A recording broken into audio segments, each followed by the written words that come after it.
Bienvenue à Ose ton monde. Aujourd'hui, je pars encore en Bretagne pour accueillir une oseuse de Bretagne, Catherine Alain. Catherine Alain qui est danseuse, qui accompagne à partir de la danse. Bonjour Catherine déjà, Bonjour Corinne, ravie. ravie de t'accueillir voilà, avec nous aujourd'hui. Et ce qui m'a vraiment interpellée, c'est un texte que tu as écrit il y a très peu de temps sur le fait que quand tu étais enfant, tu souhaitais courir, danser, bouger comme ont souvent besoin les enfants, d'expérimenter Oui, leur corps, et qu'on t'a un peu amené à en fait oui, contrôler ce corps devant un piano et que tu as retrouvé cette liberté du corps vraiment très tard. Et donc, oui. je me dis, c'est comme si, en fait, euh, il y avait quelque chose qui s'était passé, un truc qui s'était passé à un moment donné dans ta vie où, hop, tu as retrouvé ce moment-là. Et qu'est-ce qui s'est passé? Comment ça s'est passé, cette retrouvaille avec cette danse? Oui, donc j'ai rencontré des personnes qui étaient sensibilisées à la danse et alors que je n'étais pas du tout dans ce milieu puisque moi j'étais kinésiologue, coach de vie, thérapeute et je recevais les gens en cabinet, je faisais quelques formations, j'étais pas du tout dans l'aspect danse. Je n'y pensais plus en fait depuis que j'étais petite. C'était partie de ma vie, ça faisait plus partie de ma vie. Et je me suis inscrite à un stage de ressourcement en danse sacrée pendant une semaine en Belgique. Je ne connaissais pas l'enseignante, je ne connaissais personne, je ne connaissais pas le lieu et je sais pas, j'ai senti un appel au fond de moi de y aller, quoi. Alors que je ne savais pas danser, mais je me suis pas bloquée avec tout ça. L'appel était tellement fort que j'y suis allée. Et ça a été une rencontre extraordinaire dans le sens où ça, j'ai senti comme une révélation en moi, quelque chose qui se reconnectait.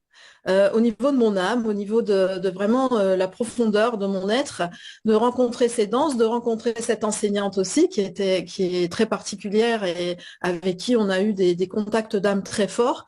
Et j'ai pleuré toute la semaine, en fait. Toute la semaine de ressourcement, j'ai pleuré.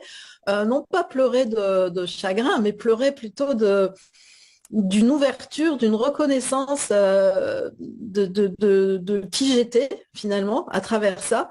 Et ça ne m'a plus quittée. Donc ça, c'était en 2002. Donc ça fait 22 ans maintenant. Et donc j'ai fait toute cette formation en danse et à partir de là que j'ai commencé donc avec les danses sacrées et puis après j'ai fait un peu une boulimie de danse. J'ai été voir toutes les danses possibles qui existaient, les danses de salon, la biodanza, la danse contemporaine, enfin tout ce qui pouvait voilà me faire danser. Et c'est à ce moment-là que mon corps en fait je pense que cette révélation, c'était que mon corps voulait danser quand j'étais enfant, évidemment. Je sentais, il y avait déjà cet appel, et puis que comme ça a été réprimé, que ça a été enfermé, d'un seul coup, j'ai senti mes cellules, c'est comme si je sentais la vie qui Hmm. enfin venait me rencontrer. Et ça a été, je crois que c'est la plus belle rencontre d'amour de ma vie, hein. Désolée Waouh, pour magnifique. pour les gens que j'adore, mais je crois que ça surpasse tout parce que c'est à la fois le corps, puis c'est en même temps une transcendance, c'est en même temps un rapport au divin qui vient s'installer là, et c'est vraiment le cœur qui s'ouvre, quoi. Le cœur qui s'ouvre sans objet, sans qu'il y ait quelque chose forcément qui soit là, quoi. Donc voilà ma rencontre avec la danse à Oui, 45 ans. c'est ça, 45 ans. Oui, Donc, quand même, c'est arrivé assez tard. Tu sais, les gens qui disent, ah oui. oui, c'est trop tard, je peux pas m'y mettre. Et Non, en fait, là, tu nous montres qu'en fait, on peut renaître parce que c'est ce que tu exprimes, que tu bien cette sûr, bien renaissance sûr, à n'importe quel âge, en fait. tout à fait. On peut danser à n'importe quel âge, Et euh, renaître. avec, euh, avec le corps qu'on a, avec peut-être les limites qu'on a au niveau corporel, parce qu'une personne de 60 ans, c'est pas une personne de 40 ni de 20. Forcément, il y a des limites corporelles, mais ce qui est magique dans la danse, c'est que quand on danse à partir de l'intérieur, vraiment de l'être, à ce moment-là, il y a quelque chose qui se passe. On ne sent plus les douleurs quand on danse. il y a vraiment quelque chose de magique qui se passe. Et c'est pour ça, vraiment, c'est ce que je voudrais dire, c'est que quel que soit l'âge des gens, si vous ne vous êtes jamais mis à la danse ou si vous avez peur du corps que vous avez ou des limites que vous avez ou de l'âge que vous avez, bah, franchement, allez-y parce que c'est comme si on a chaud l'été et qu'on vient se baigner dans la mer, quoi. C'est comme si on était délivré de plein de plein de comment dire de plein de limites parce que les limites corporelles c'est aussi les limites dans la tête, hein. C'est très très lié aussi. Donc c'est vraiment moi je l'ai vécu comme une c'était pas une délivrance, c'était une vraiment la vie qui rentrait, la vie qui renaissait en moi, vraiment dans toutes les cellules.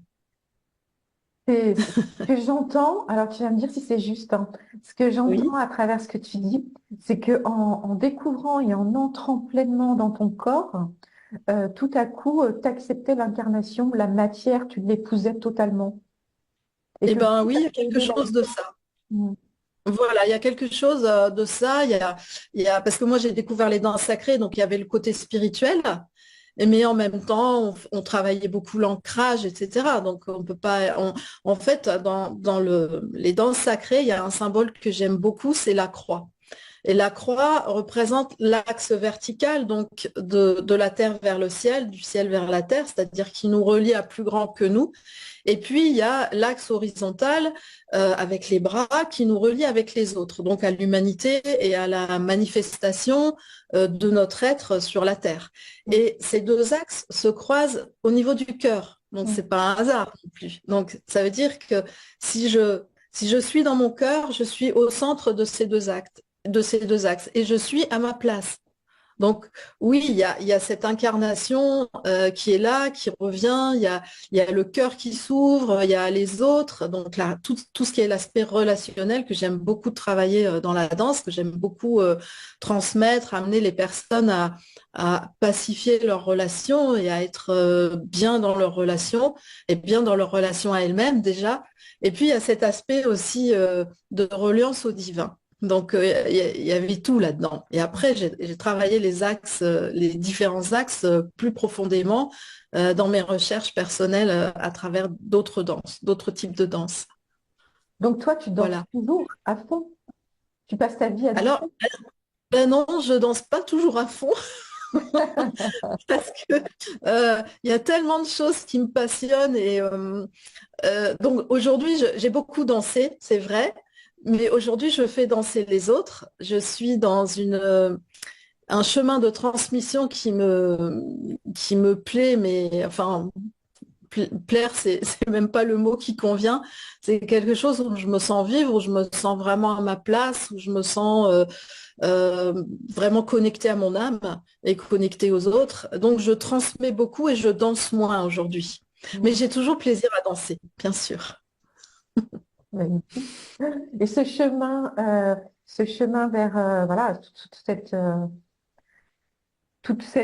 dirais, accomplissement qui est en train qui se fait, qui se réalise, est issu de tout un chemin de vie. Et dans un des textes que j'ai lus, que tu as écrit aussi, où tu disais que, il y a eu 20 ans d'errance quelque part dans ta vie qui t'a mené à ça. Est-ce que tu peux Oui. dire que ces 20 ans qu'on appellerait d'errance ont été quelque part le terreau de ce qui se passe maintenant? Ah bah complètement. Et puis même ce qui s'est passé avant, en fait, ces 20 ans d'errance, ça a commencé dans les années, à la fin des années 90, 2000, enfin dans cette charnière-là. Ça a commencé là avec des épreuves que j'ai vécues et je m'attendais pas à vivre des épreuves aussi difficiles. Et puis surtout des épreuves qui, pendant 20 ans, il y a eu une accumulation de choses.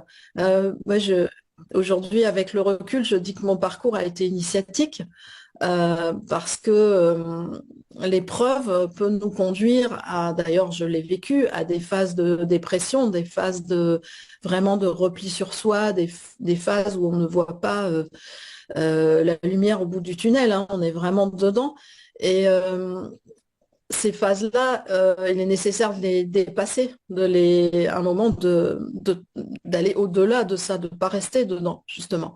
Donc ça a été une suite de cycles comme ça, où je plongeais dans l'épreuve, où je me redressais, je plongeais dans l'épreuve, je me redressais, et à chaque fois j'apprenais quelque chose. Donc il y a, avec ce chemin-là, il y a tout le chemin aussi d'acceptation de passer par là. Parce que évidemment, bah, pourquoi moi? Pourquoi ça? Pourquoi ça m'arrive à moi? Pourquoi? Mais comment je vais faire pour m'en sortir? Mais comment font les autres, etc. Et donc tout ce chemin d'apprentissage et d'acceptation. Donc surtout accepter que bah oui, c'est là, quoi. Parce que tant qu'on n'accepte pas, on est en comment dire, on est en conflit, on est en bataille intérieure. À partir du moment où on accepte, voilà, on va pouvoir travailler avec cette matière qui nous est donnée. C'est comme je dirais un creuset alchimique, hein. On est là avec nos matières et puis on va voir ce que ça va donner. Donc on accompagne ça avec beaucoup d'attention et beaucoup d'acceptation. Et c'est vrai que c'est le terreau je pense, de ce que je fais aujourd'hui, de l'accompagnement, moi, que j'offre surtout aux femmes aujourd'hui. C'est pas interdit aux hommes, hein, bien sûr, mais c'est surtout aux femmes que je m'adresse. Et dans ce que vivent ces femmes-là, bien sûr, je retrouve des moments de vie que moi, j'ai traversés, donc je peux encore mieux les accompagner.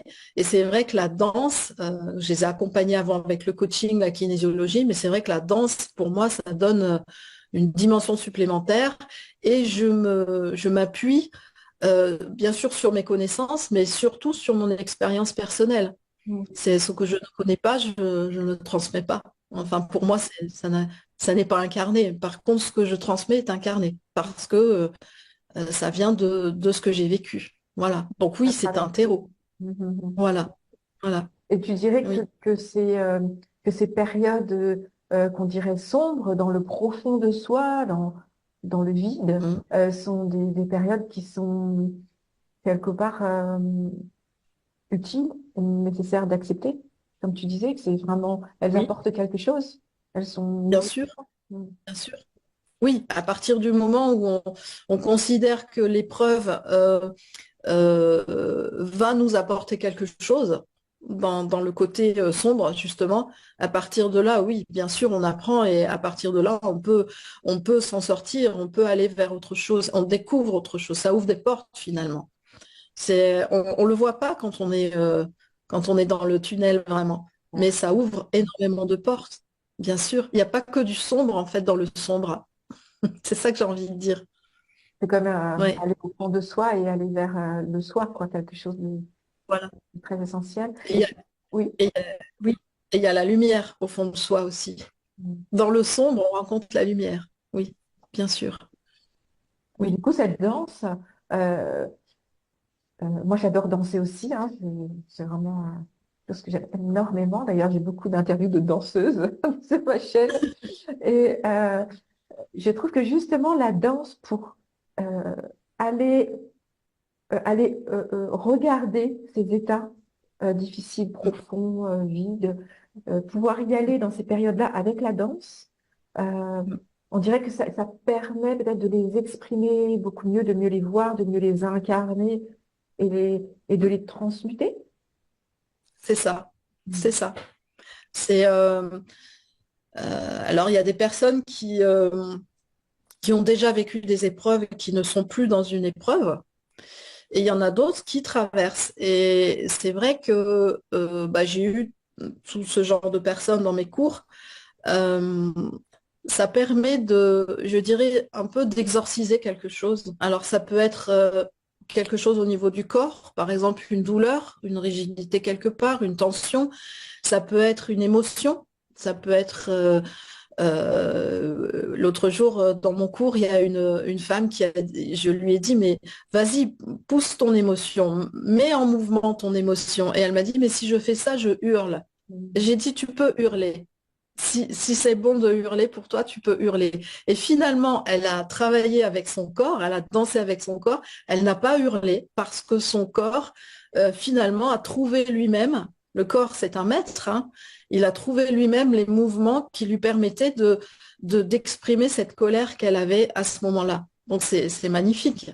Et après, bah, évidemment, il y a un apaisement. Et puis, ce que je propose aussi dans les ateliers, c'est pas que exprimer les émotions, c'est aussi, comme tu as dit tout à l'heure, de les transmuter. C'est-à-dire faire quelque chose de beau, entre guillemets, c'est-à-dire d'expressif venant de l'intérieur, à partir de quelque chose qui est difficile à vivre ou qui a été difficile à vivre, ou une mémoire, par exemple, qui est toujours présente, et donc de l'apprendre, de faire corps avec, c'est vraiment le cas de le dire, et puis de transmuter ça en quelque chose de beau, de, de sublimé. Il y en a qui parlent de sublimation dans le Mhm. cours, et c'est un mot que j'aime bien aussi. Donc c'est une transformation. La transformation, c'est ce qui va apparaître après. C'est, je dirais, la conséquence de suivre un cursus comme ça, c'est que au bout de quelques mois, au bout d'un an, il y a une transformation effectivement qui se fait, qui peut se voir même sur les traits du visage, qui peut se voir dans le corps, dans l'attitude, qui peut se voir dans des choix de vie qui vont être différents. Donc oui, c'est la transformation, c'est la conséquence en fait de tout ce cheminement-là en danse. Tu dis que tes axes, alors moi je pensais des axes d'exploration, mais tes axes principaux sont l'estime de soi, la mutation et la spiritualité. Oui, oui. L'estime de soi, ben oui, parce que effectivement, je rencontre, je m'adresse à des femmes qui ont perdu l'estime d'elles-mêmes ou cette estime a été très abîmée. Donc évidemment, il y a tout cet axe-là. Donc ça comprend la confiance en soi, ça comprend pouvoir s'affirmer. Ça comprend la valeur qu'on se donne aussi. Enfin, tout ça, l'estime de soi, c'est un grand mot qui regroupe plusieurs choses, en fait, importantes. Après, il y a la mutation, bien sûr, comme j'ai expliqué avant, il y a une transformation qui se fait. Et puis la spiritualité, oui, parce que travailler que dans le corps, c'est pas quelque chose qui m'intéresse. Euh, j'ai fait avant la danse, j'ai quand même fait des arts martiaux. J'ai eu plusieurs années où j'ai étudié les arts martiaux, où j'ai pas fait beaucoup de sport, mais j'ai fait du yoga, j'ai fait des choses comme ça. Donc déjà, j'avais un intérêt pour le corps. Et puis, quand on est kinésiologue, eh bien, on prend le corps euh, en maître, en fait. C'est lui qui va nous donner les informations dont on a besoin. Donc, les choses qui ne sont que corporelles ne m'intéressent pas. J'ai toujours besoin de ce lien avec soit l'inconscient, soit la part divine, l'âme, l'être, etc. C'est pas juste si on fait un mouvement, si je lève le bras, je peux lever le bras, hein, tout le monde, bon, voilà, je dis lever le bras, et si je lève le bras à partir de mon cœur, là, ça va être un autre mouvement. Ça va être un mouvement qui va être habité. Donc, la spiritualité, pour moi, elle est là, elle est dans cette conscience qu'on a de soi au niveau du cœur, du corps, des cellules, et puis partir de là dans le mouvement. Et là, ça devient quelque chose de spirituel. Ça peut devenir beau d'ailleurs, parce que fabriquer de la beauté à travers des mouvements travaillés, tout le monde peut le faire. Il y a des choses sensationnelles. Mais si on habite en plus ça avec ce qui est là à l'intérieur, là, ça devient beau d'une autre façon. Voilà. C'est pour ça que moi, mes danseuses, c'est des femmes parfois qui n'ont pas dansé, hein, qui ont été comme moi, euh, ou qui ont dansé très peu, ou qui ont fait un type de danse, mais pas d'autres, qui ne connaissent pas vraiment. Et je leur apprends la danse à partir d'elles-mêmes, à partir du cœur, vraiment, ou du ventre. Ça peut aussi être du ventre à Mhm. tout ce qui est d'une aubaine du bassin, du périnée, de la base, voilà. Et comment est-ce qu'on danse à partir du bassin? Voilà, c'est toutes ces choses-là, et du coup, ça transforme forcément le mouvement. Et Mhm. quelqu'un qui n'a pas appris des mouvements dans des styles de danse où on a vraiment des mouvements particuliers, des codages, en fait, arrive très bien à faire quelque chose de magnifique. Ça, Mhm. c'est sûr. Et on travaille beaucoup dans la lenteur aussi. Il y a beaucoup de choses qui se font dans la lenteur pour justement amener la personne à être vraiment très présente, la plus présente possible à l'intérieur, avant même de bouger quoi que ce soit. Mm. que tu dis en fait dans tes principes, enfin, c'est pas des principes, des axes principaux. Oui, Euh, c'est vrai que moi j'aurais presque envie d'y rajouter l'histoire de l'incarnation, comme je disais tout à l'heure, enfin, ce qui ressort de ce que tu exprimes, en tout cas, ce qui me touche beaucoup, c'est vraiment cette approche d'aimer, et d'être vraiment en lien tellement fort avec ce qui se passe dans le corps c'est que ça. ça en devient l'outil de révélation de la vie. Il y a quelque chose de très fort dans l'incarnation, en fait, hein. Parce que voilà, on parle de spiritualité, d'estime de soi, tout ça, et tout ça ramené dans l'intérieur et qui Voilà, semble, voilà, peut émerger. Ouais, tout rayonner, c'est magnifique. Mm. à fait. Oui, Et c'est comme ça que je le vois. Ouais, comme ça que je transmets, oui. bah, en tout cas, c'est ce qui émerge de ce que tu dis, je trouve. Et tu parlais essentiellement d'accueillir des femmes. Oui. Et qu'est-ce qui fait que tu fais ce choix? Parce que tu es une femme, toi? Ou... Non, pas du tout. Pas du tout. C'est en fait, j'ai transmis beaucoup ce que j'ai appris et je crée aussi moi-même des chorégraphies, je crée aussi des stages maintenant. Donc j'ai transmis à tout le monde, hommes, femmes, tous âges, tous horizons, etc. Et puis il y a quelques années, euh, ça me fait tousser, le corps qui dit, Mhm. c'est extraordinaire, hein. Le dire encore aussi en public. Il y a quelques années, j'ai vécu une épreuve de violence avec le conjoint que j'avais à l'époque, très très dur. Et donc j'avais déjà un certain âge et je n'avais jamais vécu ça. Donc j'ai découvert ça à travers cette épreuve-là. Donc j'ai fait tout le circuit juridique, médical, etc. Et donc la remontée a été assez difficile, mais voilà, je voulais quand même me sortir de ça. Avec tout ce que j'avais vécu avant, je connaissais un petit peu le cycle de l'épreuve et de la traversée et de la remontée. Et puis, il y a un an, je suis allée à une conférence qui était donnée par une association qui en fait s'occupait des femmes qui avaient été victimes de violences.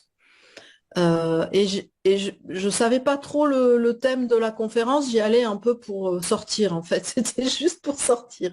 Et j'arrive là, et là, pendant la conférence, m'est venu énormément d'images, de scènes de danse, et je me suis dit, mais faut que je mette ce qu'elles sont en train de dire, ces femmes-là, qui étaient très forts, faut que je le mette en danse. Et c'est de là que c'est venu en fait, Mhm. il y a eu un revirement en fait dans ma transmission où j'ai lancé en fait une vidéo sur un réseau où je disais ben voilà, voilà mon projet, j'ai envie de faire participer des femmes qui ont été victimes de violences à un projet de danse et donc j'ai expliqué tout ça. Et voilà, il y a eu plein d'appels, j'ai eu des appels et alors c'est positif et en même temps c'est un revers, c'est-à-dire que positif parce que mon message a attiré justement ce genre de personnes qui ont vraiment été intéressées à faire cette démarche parce que c'est une démarche de danse mais c'est une démarche thérapeutique en même temps, hein. Et en même temps, vu le nombre de femmes qui m'a contactée pour ça, je me suis dit mais il y a un réel besoin. Mhm. C'est aussi de se dire que, alors en ce moment on en parle pas mal hein, sur les réseaux, ça commence à se dire, mais il y a un réel besoin chez beaucoup de femmes de sortir de ce silence, de ce mal-être que ça a laissé. Donc ce revirement, il est récent, ça fait un an. Et D'accord. donc j'ai appelé ma nouvelle compagnie, je l'ai appelée Mute et Ose.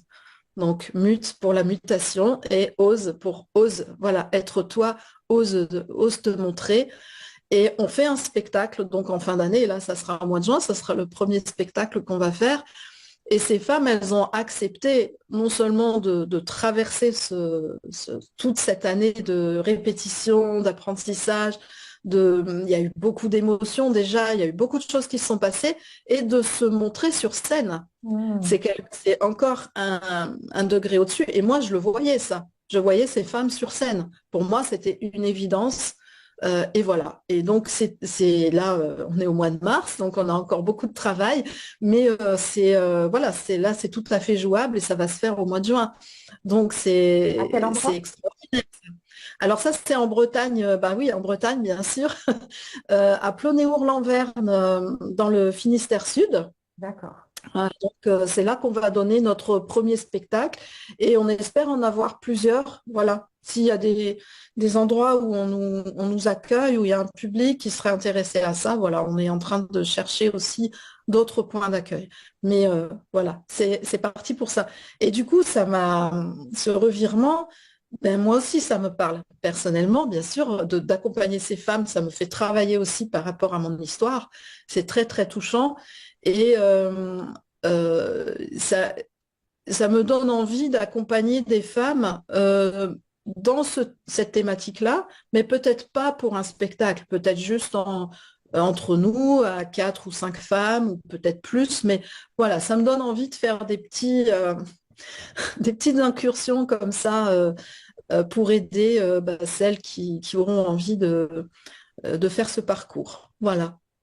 Et comme j'ai été thérapeute avant, c'est vrai que c'est une force en fait. J'arrive pas comme ça, juste dans la danse, à dire allez, on va mettre en danse. Non, il y a tout un parcours aussi thérapeutique derrière qui est vraiment une force donc d'accompagnement aussi là-dedans. C'est précieux aussi ça. Et mon expérience personnelle.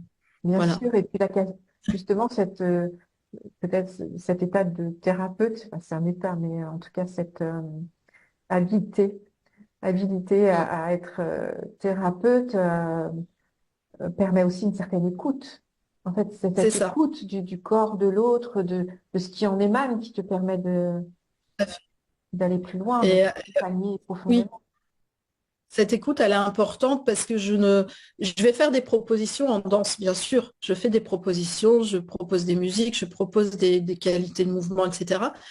Mais j'écoute et je regarde les femmes qui dansent et à partir de ce qu'elles font, de ce qu'elles sont capables de faire ou pas, à ce moment-là, je module un peu tout ça. Donc c'est un spectacle qui est créé par elles finalement. C'est Mhm. elles qui vont créer le spectacle. Moi, j'ai ma trame de départ, mais je ne sais pas ce que ça va donner. Donc c'est elles qui construisent tout ça au fur et à mesure. Et je vois au bout de là, 5 mois maintenant, comment ça a évolué pour certaines. Enfin, c'est extraordinaire. Elles sont plus pareilles, quoi. Bon, ça, c'est... Et toi, donc, tu as toujours osé dans ta vie, tu as toujours osé comme ça Oui, plonger dans ce qui est et en faire quelque chose de magnifique.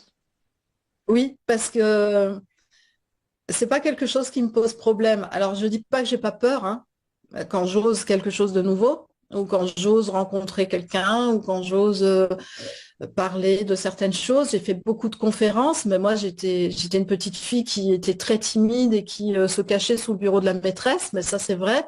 Et puis, j'ai fait des conférences, j'ai réussi à faire des conférences. Alors oui, j'ose faire des choses parce que c'est pas mon ego qui ose, c'est plus loin que ça, c'est vraiment plus profond que ça, je dirais que c'est mon âme ou mon être qui veut quelque chose à un moment donné, mais c'est pas de l'ego, c'est, c'est comme une impulsion à dire, bon, là, faut que j'aille là, ou faut que je rencontre cette personne, ou faut que je monte ce spectacle.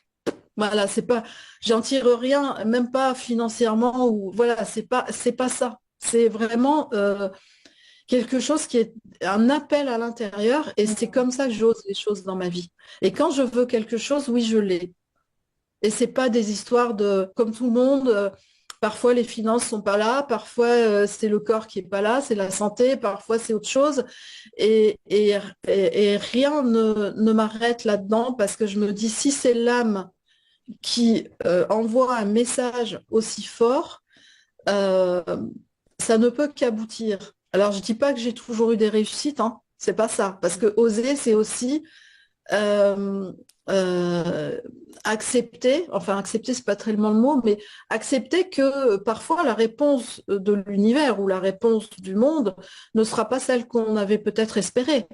Ça sera peut-être autre chose, ou ça sera peut-être un obstacle qui va nous faire grandir, ou qu'on va devoir, voilà, qu'on va devoir dépasser, etc. Donc c'est pas toujours parce que j'ose, voilà, oh le monde est beau et va me renvoyer tout ce qui est merveilleux. C'est pas ça. C'est oser, ça veut dire je vais à la rencontre de moi-même finalement dans le monde en osant quelque chose et arrivera ce qui arrivera. Mais c'est super parce que l'important c'est d'évoluer en fait. L'important c'est que la conscience évolue, que la conscience grandisse, que l'être puisse se développer, que le potentiel puisse enfin émerger, s'épanouir, voilà, du mieux qu'il peut. Et effectivement, on peut rencontrer parfois des personnes qui ne sont pas forcément les bonnes personnes ou un obstacle ou quelque chose qu'on se dit, ah mais ça, je voudrais vraiment le faire. Et là, il y a l'ego qui vient. Ah oui, mais ça, il faut que tu réussisses. Et non, c'est j'ose parce que je sens l'appel et je fais face à ce qui arrive. Voilà, c'est ça un peu le. Donc oui, je suis quelqu'un qui ose, qui a toujours osé, qui a transgressé parfois aussi. Voilà, oui. C'est Parce possible de te que, demander ton âge? comment? C'est possible de te demander ton âge? Mon âge, je vais avoir 67 ans, je ne le cache pas. D'accord. Et comment Voilà. tu te sens du haut de ces Ben, 67 ans? Comment tu te sens dedans? alors, mon corps, il a quelques faiblesses quand même, hein. C'est au niveau des. Comme j'ai été très contenue quand j'étais petite, qu'on m'empêchait de faire des choses, qu'on m'obligeait à faire d'autres choses, comme beaucoup, hein, je pense beaucoup ont vécu ça. Mon corps s'est rigidifié avec les positions, avec les émotions aussi qui se sont cristallisées. Donc, bien sûr, j'ai fait tout un travail sur moi, mais il me reste encore quelques douleurs. Donc, mon corps peut être douloureux, mais dans la danse, il oublie sa douleur. Donc, ça, c'est super. Et puis, aux autres niveaux, je suis super bien, quoi. Je suis top. Je suis top niveau. Voilà. Je me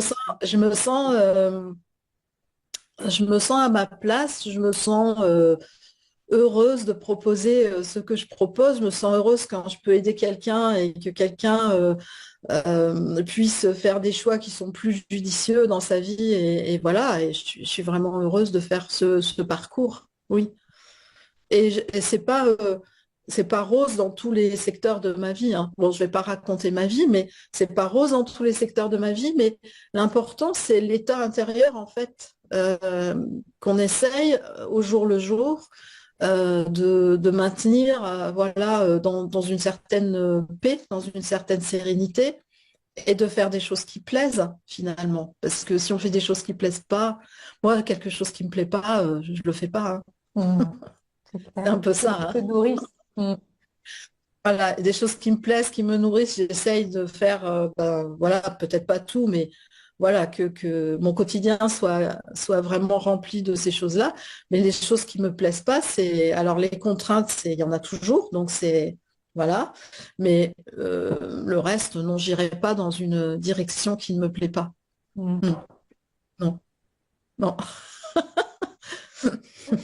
Ok, ben, en tout cas, magnifique, magnifique de te rencontrer dans ce cadre-là. Voilà, où il y a vraiment, comme je disais au début, un peu en aparté, qu'il y a vraiment le nectar de qui tu es, quelque part, que tu viens nous livrer en quelques minutes.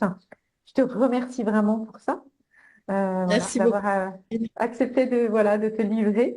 Et puis au plaisir de te rencontrer en vrai. Moi, je viens de temps en temps en Bretagne. Ah Je ben serais oui, ravie. avec grand plaisir. Oui. As-tu quelque chose à ajouter, Catherine? Euh, ben, je te remercie déjà énormément pour ce moment de partage. C'était vraiment très, très. Ça challenge aussi un petit peu, quoi, les questions que tu poses. C'est sympa. Et puis, ben, je remercie tous les gens qui seront à l'écoute de cette vidéo sur le réseau, voilà, qu'ils choisiront. Et je suis ben, prête à voilà, rencontrer toutes les femmes qui ont envie de venir vers moi, soit pour discuter, soit pour danser, soit voilà. Très bien. Eh bien, écoute, en tout cas, on mettra tes coordonnées sous la vidéo.